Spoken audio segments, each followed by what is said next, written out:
ಇವತ್ತು ನೀವೆಲ್ಲ ನೋಡ್ತಾ ಇದ್ದೀರಾ ನಿಮ್ಮೆಲ್ಲರ ನೆಚ್ಚಿನ ಇವತ್ತು ಹೈಕೋರ್ಟ್ ಕತೆ. ಹೈಕೋರ್ಟ್ ಹೆಂಗೆ ಬಂತು ಅಂತ ನಿಮ್ಗೆ ಹೇಳ್ತೀನಿ. ನೀವು ಯಾವನಪ್ಪ ಎಲ್ಲನೂ ಹೇಳ್ತಾ ಇದ್ದೀನಿ ಹೈಕೋರ್ಟ್ ಹೇಳ್ತಾನೆ ಅಂತ ನೀವು ಭಾವಿಸ್ತಾ ಇರ್ಬೋದು. ಹೈಕೋರ್ಟ್ಗೂ ಒಂದು ಭಾಳ ರೋಚಕವಾದಂಥ ಒಂದು 300-400 ವರ್ಷಗಳ ಇತಿಹಾಸ ಇರುವಂಥ ಹೈಕೋರ್ಟ್ ಇದು.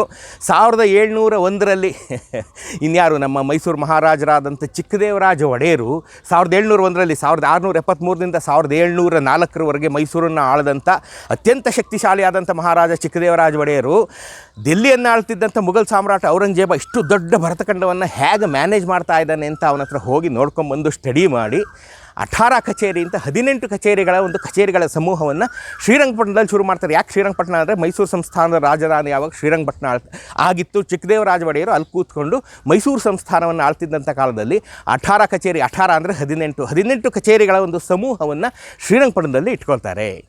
ಅವರು 1704ರಲ್ಲಿ ತೀರ್ಕೊಂಡ ಮೇಲೆ ಬಂದಂಥ ದೊಡ್ಡದೇವರಾಜ ಒಡೆಯರು, ಇಮ್ಮಡಿ ಕೃಷ್ಣರಾಜ ಒಡೆಯರು, ಅದಾದಮೇಲೆ ಬಂದಂಥ ಹೈದರಾಲಿ ಖಾನ್, ಟಿಪ್ಪು ಸುಲ್ತಾನರು ಎಲ್ಲರೂ ಈ 18 ಕಚೇರಿಯನ್ನು ಕಂಟಿನ್ಯೂ ಮಾಡ್ಕೊಂಬರ್ತಾರೆ. 1799ರ 4ನೇ ಆಂಗ್ಲೋ ಮೈಸೂರು ಯುದ್ಧದಲ್ಲಿ ಟಿಪ್ಪು ಸುಲ್ತಾನರ ಮರಣಾನಂತರ 1806ರಲ್ಲಿ ಬ್ರಿಟಿಷರು ಬೆಂಗಳೂರಿಗೆ ಶಿಫ್ಟ್ ಆದಮೇಲೆ ಇಡೀ ಶ್ರೀರಂಗಪಟ್ಟಣದಲ್ಲಿದ್ದಂಥ ಎಲ್ಲ ಆಫೀಸ್ಗಳನ್ನು ಬೆಂಗಳೂರಿಗೆ ತೊಗೊಂಬರ್ತಾರೆ. 1807ರಲ್ಲಿ ಬೆಂಗಳೂರಿಗೆ ತೊಗೊಂಬಂದಂಥ ಬ್ರಿಟಿಷರು ಈ 18 ಕಚೇರಿನ ಇವತ್ತಿನ ಟಿಪ್ಪು ಸುಲ್ತಾನರ ಅರಮನೆಯಲ್ಲಿ ಅದನ್ನು ಶುರು ಮಾಡ್ತಾರೆ. ಯಾಕೆಂದರೆ ಅವಾಗಿನ್ನೂ ಬೆಂಗಳೂರು ಬೆಳೆದಿರಲ್ವಲ್ಲ. ಚಿಕ್ಕದಾಗಿ ಬೆಂಗಳೂರು ಕಟ್ಟಿದಂಥ ಕೆಂಪೇಗೌಡರು ಕಟ್ಟಿದ್ದು ಒಂದು ಪೇಟೆ ಕೋಟೆ ಮತ್ತು ಕೋಟೆ. ಅಲ್ಲಿ ಇವರ ಎರಡನ್ನೂ ಬಿಟ್ಟಂಥ ಬ್ರಿಟಿಷರು ತಾವು ಕಂಟೋನ್ಮೆಂಟ್ ಕಟ್ಕೊಂಡ್ರು ಅಂತ ನಾನು ನಿಮ್ಗೆ ಆವಾಗಲೇ ಹೇಳಿದ್ದೀನಿ. ಕಂಟೋನ್ಮೆಂಟ್ ಕಟ್ಕೊಂಡಂಥ ಬ್ರಿಟಿಷರು ಈ 18 ಕಚೇರಿನ ಟಿಪ್ಪು ಸುಲ್ತಾನರ ಅರಮನೆಯಲ್ಲಿ ಇಟ್ಕೊಂಡು ಶುರು ಮಾಡಿರ್ತಾರೆ. ಬೆಂಗಳೂರು ಬೆಳೀತಾ ಹೋಗುತ್ತೆ, ದಶಕಗಳೇ ಸಲ್ಲುತ್ತೆ. 5-6 ದಶಕಗಳಾದಮೇಲೆ 1857ನಲ್ಲಿ ನಿಮಗೆಲ್ಲ ಗೊತ್ತಿರೋಂಗೆ ಸಿಪಾಯಿ ಮ್ಯೂಟ್ನಿ ಆಗುತ್ತೆ, ಸಿಪಾಯಿ ದಂಗೆ ಆಗುತ್ತೆ. ಆಗೊಂದು ಸ್ವಲ್ಪ ಬ್ರಿಟಿಷ್ ಸ್ವಲ್ಪ ಡೌನ್ ಆಗಿರ್ತಾರೆ.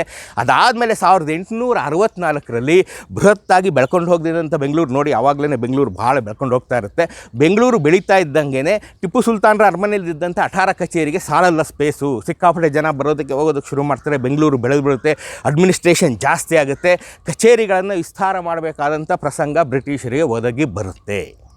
ಆಗ 1864ರಲ್ಲಿ ಇದಕ್ಕೊಂದು ಸಪ್ರೇಟ್ ಬಿಲ್ಡಿಂಗ್ ಕಟ್ಟಬೇಕು ಅಂತ ಬ್ರಿಟಿಷರು ತೀರ್ಮಾನ ಮಾಡಿ, ಆವಾಗ ಇಲ್ಲಿ ಕಮಿಷನರ್ ಆಗಿದ್ದಂಥವರು ಬೌರಿಂಗ್, ನಾವು ಯಾವ ಬೌರಿಂಗ್ ಹಾಸ್ಪಿಟ್ಲಿಗೆ ಇಟ್ಟಿದ್ದೀವಲ್ಲ ಅದೇ ಬೌರಿಂಗು. ಆ ಬೌರಿಂಗು ಭಾರತದ ಗವರ್ನರ್ ಜನರಲ್ ಆಗಿದ್ದಂಥ ಲಾರ್ಡ್ ವಿಲಿಯಂ ಬೆಂಟಿಕ್ ಹತ್ರ ಪರ್ಮಿಷನ್ ತೊಗೊಂಡು 1864ರಲ್ಲಿ ಇದನ್ನು ಶುರು ಮಾಡ್ತಾರೆ. 4 ವರ್ಷಗಳಿಗೆ ಕಟ್ಬಿಡ್ತಾರೆ. 1864 to 1868 ಕಟ್ಟಿದಂಥ 18 ಕಚೇರಿನೇ ಈಗ ನೀವು ನೋಡ್ತಾ ಇರ್ತಕ್ಕಂಥ ಹೈಕೋರ್ಟು.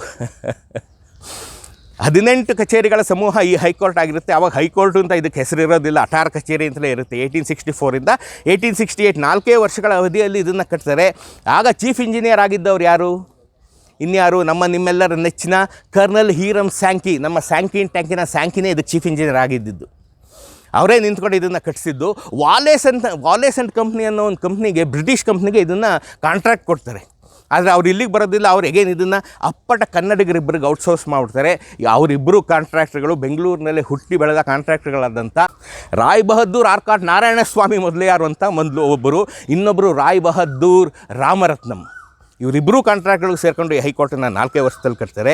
ಇದಕ್ಕೆ ಬಣ್ಣ ಕೆಂಪು ಬಣ್ಣ. ಯಾಕೆ? ಇದಕ್ಕೆ ಭಾಳ ಸಂಶೋಧನೆಗಳೇ ನಡೆದೋಗ್ಬಿಟ್ಟಿದೆ. ಯಾಕೆ ಇದಕ್ಕೆ ಕೆಂಪು ಬಣ್ಣನೇ ಹಚ್ಚಿದ್ರು, ಯಾಕೆ ಅವತ್ತಿನ ಬ್ರಿಟಿಷ್ ಎಲ್ಲ ಬಿಲ್ಡಿಂಗ್, ಇವತ್ತು ಶೇಷಾದ್ರಿ ಲೈಬ್ರರಿ ಇರ್ಬೋದು, ಅದಕ್ಕೆಲ್ಲ ಯಾಕೆ ಕೆಂಪು ಬಣ್ಣನೇ ಇಟ್ಟರು ಅಂತ ದೊಡ್ಡ ಸಂಶೋಧನೆ ನಡೆದಿದೆ. ಆದರೆ ಕರ್ನಲ್ ಹೀರಮ್ ಸ್ಯಾಂಕಿ ತಮ್ಮ ಡೈರಿಯಲ್ಲಿ ಭಾಳ ವಿಶದವಾಗಿ, ಭಾಳ ಸುಲಭವಾಗಿ, ಭಾಳ ಸರಳವಾಗಿ ಬರೆದಿದ್ದಾನೆ. ಏನಪ್ಪ ಅಂತಂದರೆ ಕೆಂಪು ಬಣ್ಣ ಇದು ಲೋಕಲಿ ಅವೈಲಬಲ್ ಬಣ್ಣ ಆಗಿತ್ತು ಆಗ.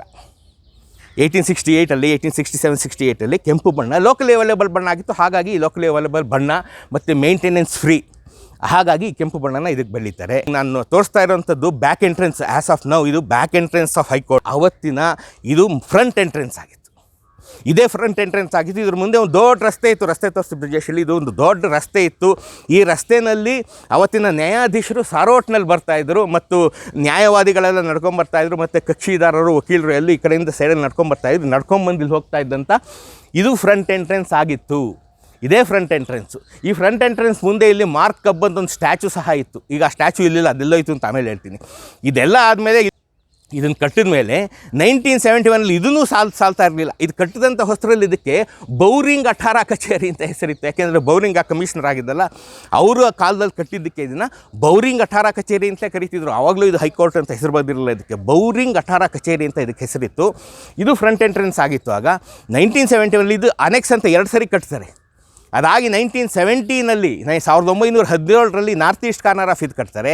ಅದಾದಮೇಲೆ ವಿಧಾನಸೌಧ ಕಟ್ಟಿದ ಮೇಲೆ ವಿಧಾನಸೌಧ ಆ ಕಡೆ ಬಂತಲ್ಲ ಅಂಥೇಳಿ ಇದರ ಎಕ್ಸಾಕ್ಟ್ಲಿ ಕಾರ್ಬನ್ ಕಾಪಿನ ರಿಪ್ಲಿಕಾ ಆಫ್ ದಿಸ್ ಬಿಲ್ಡಿಂಗ್ನ ಇನ್ನು ಮುಂದಕ್ಕೆ ಕಟ್ತಾರೆ. ಈಗ ಅದು ಫ್ರಂಟ್ ಎಂಟ್ರೆನ್ಸ್ ಮಾಡ್ಕೊಂಡಿದ್ದೀವಿ ನಾವು. ಸೊ ಫ್ರಂಟ್ ಎಂಟ್ರೆನ್ಸ್ ಕಟ್ಟಿದ್ದು ಈಗ ಒಂದು 60-70 ವರ್ಷ 80 ವರ್ಷದ ಹಿಂದೆ ಅಷ್ಟೇ.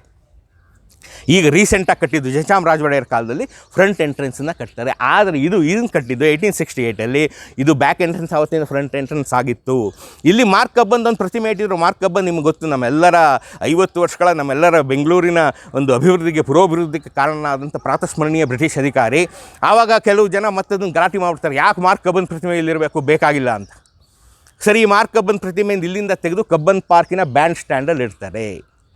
ಬ್ಯಾಂಡ್ ಸ್ಟ್ಯಾಂಡ್ಗೂ ಒಂದು ಕತೆ. ಆ ಬ್ಯಾಂಡ್ ಸ್ಟ್ಯಾಂಡ್ ಇರಲಿಲ್ಲ ಆವಾಗ, ಕಬ್ಬನ್ ಪಾರ್ಕಲ್ಲಿ ಬ್ಯಾಂಡ್ ಸ್ಟ್ಯಾಂಡ್ ಇರಲಿಲ್ಲ. ಆ ಬ್ಯಾಂಡ್ ಸ್ಟ್ಯಾಂಡ್ ಇದ್ದಿದ್ದಲ್ಲಿ ಇವತ್ತಿನ ನಮ್ಮ ಚಿನ್ನಸ್ವಾಮಿ ಸ್ಟೇಡಿಯಂ ಎದುರುಗಡೆ ಸೆಂಟ್ ಮಾರ್ಕ್ಸ್ ಕೆಥೆಡ್ರಲ್ ಇಲ್ವೇ, ಯಾಕೆ ಸೆಂಟ್ ಮಾರ್ಕ್ಸ್ ಕೆಥೆಡ್ರಲ್ ಕಥೆಯನ್ನು ನಾನು ಹೇಳಿದ್ದೀನಿ ಕಂಟೋನ್ಮೆಂಟ್ ಮಾಡೋವಂಥ ವಿಡಿಯೋ ಕಾಲಕ್ಕೆ. ಅಲ್ಲಿ ಸೆಂಟ್ ಮಾರ್ಕ್ಸ್ ಕೆಥೆಡ್ರಲ್ಲು ಕಂಟೋನ್ಮೆಂಟಿನ ಅತಿ ಎತ್ತರದ ಪ್ರದೇಶ. ಎಲ್ಲ ಕಡೆ ಅದು ಸಿವಿಲ್ ಆ್ಯಂಡ್ ಮಿಲಿಟರಿ ಸ್ಟೇಷನಲ್ಲಿರೋ ಎಲ್ಲ ಸೈನಿಕರಿಗೆ ಮತ್ತು ಸಿವಿಲಿಯನ್ಸ್ಗೆ ಎಲ್ಲೇ ನಿಂತ್ಕೊಂಡ್ರು ಚರ್ಚ್ ಕಾಣಬೇಕು ಅನ್ನೋ ಉದ್ದೇಶದಿಂದ ಅತಿ ಎತ್ತರದ ಪ್ರದೇಶವಾದಂಥ ಸೆಂಟ್ ಮಾರ್ಕ್ಸ್ ಕೆಥೆಡ್ರಲ್ ಇರೋಂಥ ಜಾಗದಲ್ಲಿ ಅಲ್ಲಿ ಚರ್ಚ್ ಕಟ್ಟಿದ್ರು.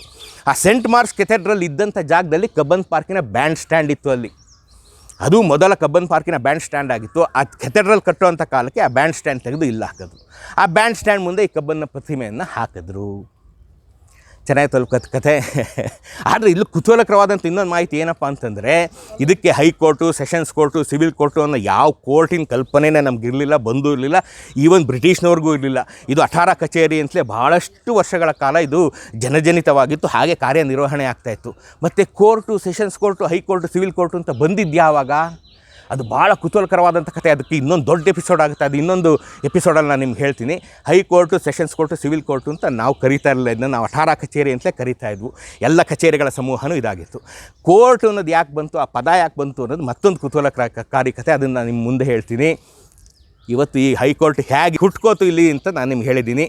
ಒನ್ಸ್ ಅಗೇನ್ ಈ ಕೋರ್ಟಿನ ಹುಟ್ಟಿಗೆ ಕಾರಣರಾದಂಥವರು ಇನ್ಯಾರು, ಮೈಸೂರು ಮಹಾರಾಜರು 1701 ಅಠಾರ ಕಚೇರಿಗಳ ಸಮೂಹ ಅಂತ ಮಾಡಿ ಎಲ್ಲ ಸರ್ಕಾರಿ ಕೆಲಸ ಕಾರ್ಯಗಳು ಒಂದೇ ಕಡೆ ಕೆಲಸ ನಿರ್ವಹಿಸಬೇಕು ಅಂತ ಕರ್ನಾಟಕದ ಪ್ರಥಮ ಕಚೇರಿ ಅಠಾರ ಕಚೇರಿ ಶುರುವಾಗಿದ್ದು ಶ್ರೀರಂಗಪಟ್ಟಣದಲ್ಲಿ ಬಂದು ನಿಂತಿರೋದು ಈಗ ಬೆಂಗಳೂರಿನಲ್ಲಿ. ಇದು ಎಲ್ಲ ಕಡೆ ಆಮೇಲೆ ಬಂತು, ನಿಮ್ಗೆ ಗೊತ್ತಿದೆ. ಮೈಸೂರು ಮಹಾರಾಜರನ್ನು ನೆನೆಸ್ಕೊಳ್ಳೋಕ್ಕೆ ಮತ್ತೊಂದು ಅಭೂತಪೂರ್ವವಾದಂಥ ಕಾರಣ ಈ ಹೈಕೋರ್ಟು.